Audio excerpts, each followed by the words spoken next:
धन्यवाद दिँदै प्रभु आजको सेवा सुरु अन्त प्रभु तपाईँको हातमा समर्पण गर्दै अनुग्रह आशिष माग्छु येशू प्रभुको नाममा आमेन।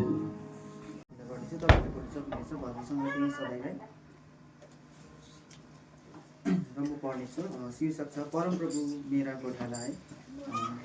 एकले यसरी भन्दछ, परमप्रभु मेरा गोठाला हुनुहुन्छ, मलाई केही कुराको अभाव हुँदैन। दुईले यसरी भन्दछ, उहाँले मलाई हरियो खड्कामा लेटाउनुहुन्छ र मलाई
तपाईँको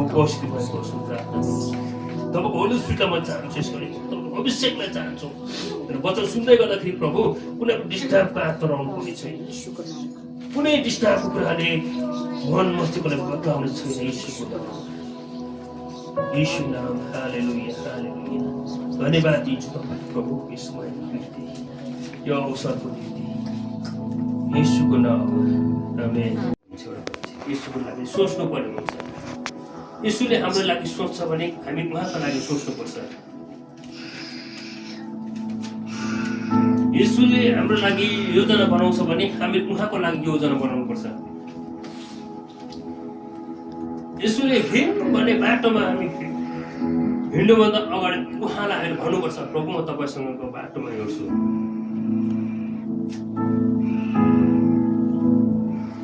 यो ठुलो कुरा हो, म तपाईँसँग हिँड्छु भन्ने ठुलो कुरा हो। येशूको पछि म हिँड्न लाग्यो भने त्यसै सजिलो छैन। अनि हरेक आफ्ना छोराछोरीको जीवन तपाईँको अघि राख्दै आशिष माग्छु, बिन्ती छु, सुनिग्रहण गर्नुहोस्। आमेन। हामीलाई क्षमा गरेका छौँ, हामीलाई परीक्षामा ल्याउनुहोस् र दुष्टबाट बचाउनुहोस्, किनभने राज्य, प्रताप, महिमा सदा सर्वदा तपाईँकै हो। आमेन। जय मसीह, जय मसीह, जय मसीह, जय मसीह, जय मसीह। भाइ आशिष थापे खोइ बोल्नु आशिष